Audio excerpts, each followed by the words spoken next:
So I will try to address the issue of the possible from a different point of view, namely from the point of view of future studies. And the first question that may arise to the mind of quite a few of you is, what's that? What are future studies? How can we study the future?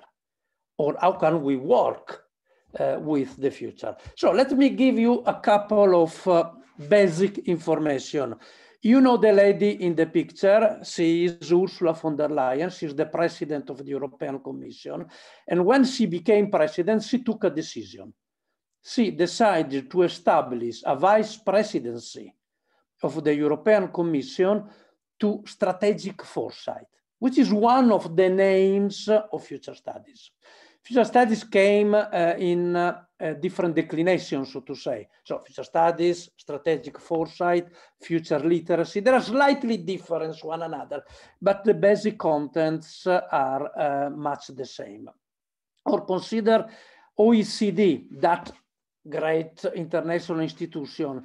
The cover you see, the picture in the middle, is the cover of a report published 1 year ago, in which OECD suggests governments to, quoting, use the existing tools of strategic foresight in the planning, the development, and implementation of policies. Or consider UNESCO. A few months ago, in December, UNESCO organized a huge summit dedicated to futures literacy as the literacy for the 21st century. So these exemplifications, and there are just some of them, there are quite a number, show that major international institutions have already begun to work with the tools, the framework, the ideas of future studies. So here there are quite a number of questions that may arise. Why it is so? And I do not have time today to explain why many different institutions are heading this way, but for sure there must be something. And I give only half of the answer just to say that it is not the fact that we are surrounded by changes, by transformations. That's a very hollow answer. There is much more than that. But this I leave for the next occasion to talk together. So many institutions are going that way. There are reasons for that. So from that point of view, future studies is not so, strange, unheard of. There is something there. And today I will offer only one basic aspect, just to introduce at least some of the reasons behind future studies. And one of the tools, possibly the most important tool of future studies, is scenarios development, in the plural. Scenarios. We never develop one scenario at a time. We develop 3, 4, 5 different scenarios. So because we do not think at the future. The future doesn't exist. We think at the futures, the different ways in which things can unfold. And we call them possible futures. So that's why the issue of possibility is central, is important for future studies. The basic idea is that if we develop scenarios for the most extreme cases, you see the bullets within the figure, we would be able to face also intermediate cases. So being ready for the most extreme outcomes helps in developing tools, ideas, frameworks for dealing with less extreme cases. That's the very basic idea. There is much more than that, but that's... So let me try to explain what we mean by possible within what we call the future cone. And the future cone describes in a very intuitive way, so there is nothing technical here, different types of future. Well, that's already a first interesting aspect. There is a classification of futures. So future is not something, you know, kind of blurb without internal distinctions. There are distinctions in the various futures we can devise. And the difference between possible, plausible, probable, and preferable futures is one of these distinctions, of these classifications. They are all with the P, so it's easy to confound them. There is a basic difference between the first three and the fourth case. The first three are descriptive. They are analytical tools. The fourth one is normative. Preferable futures include the futures in which we would like to live, those that are close to our heart, so to say, those that are closer to our values, to our ideas, to our expectations. And you see that preferable futures cross all the other futures. Some of these preferable futures are possible futures, some are plausible futures, some are probable futures. So which is the difference among them? Well, possible futures, in our understanding as futurists, has to do with everything that is conceivable, thinkable. So it's the broadest possible set of futures. Plausible futures, on the other hand, deal with what we could eventually build up, what could be done, because we have the knowledge, we have the expertise, we have the technology that give us the possibility to implement a plausible future. It doesn't mean that it has been done, but it could be done. So we know how to do it if, for any reasons, we would like to go that way. And probable future, which is the smallest part, is the futures that have to do with already ongoing trends. So as far as probable futures are concerned, we have data. We already see that things are going that way. But plausible futures are wider, and the possible futures are still wider than that. And that's important. It means that data provide only a tiny component of the overall section of futures.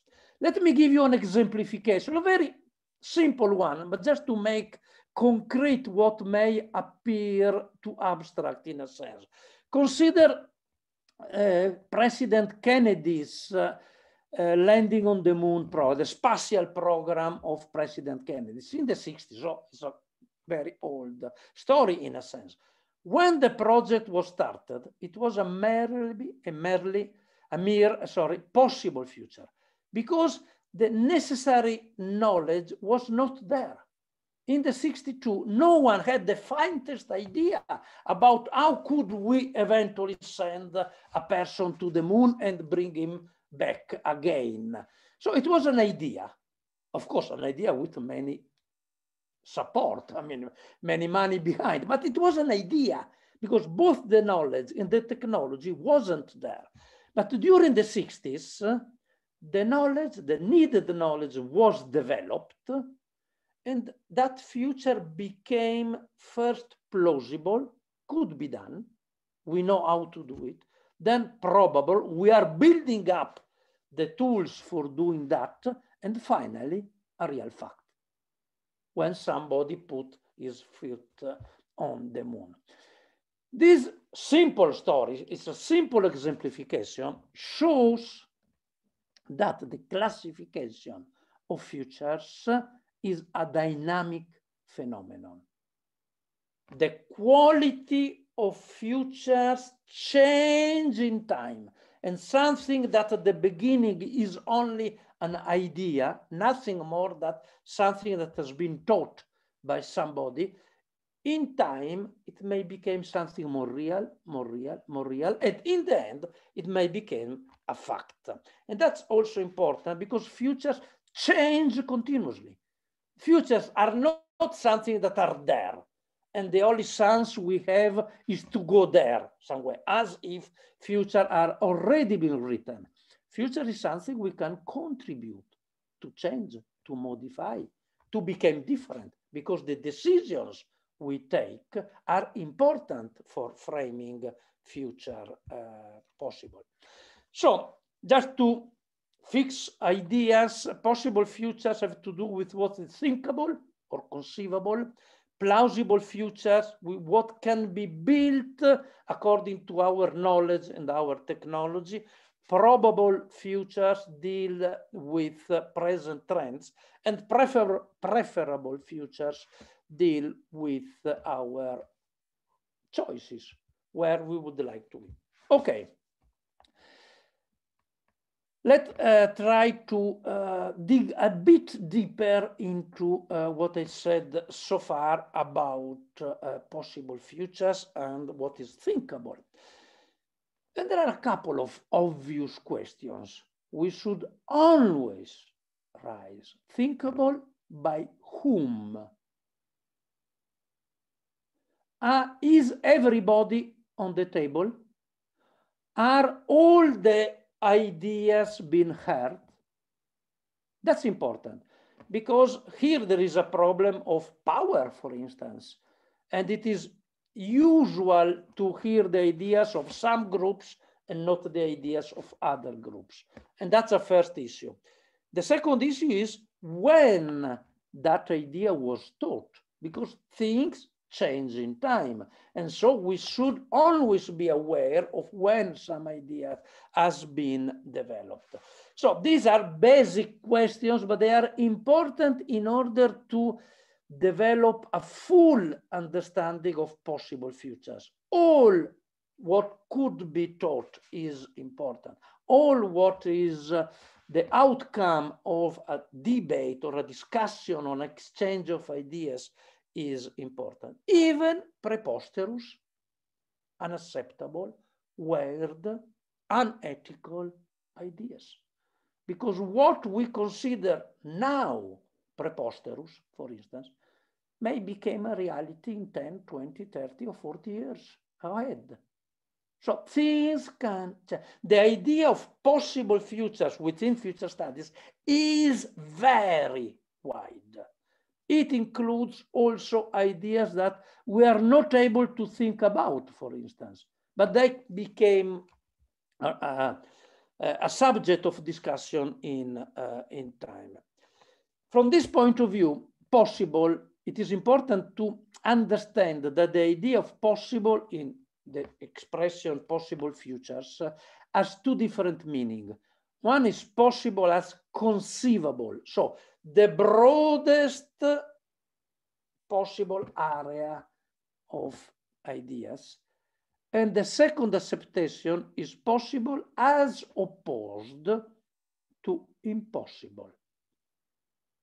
And this is something completely different. It is much more restricted, is a much more restricted acceptation of possible.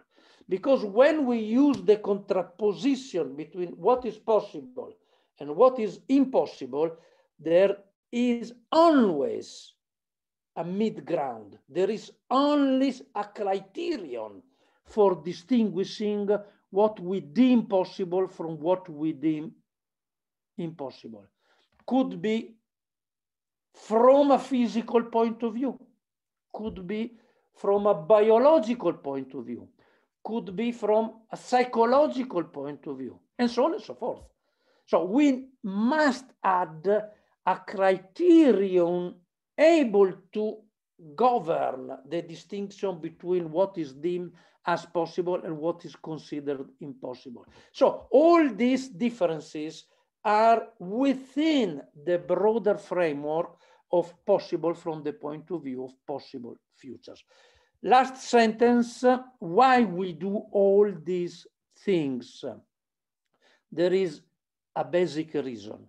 We would like to discover new possibilities of action, especially when situations appear stuck or hopeless. Using possible futures opens new avenue, gives new possibility of action for people, community, organization, and so on. And so that's why it's so important. Thank you.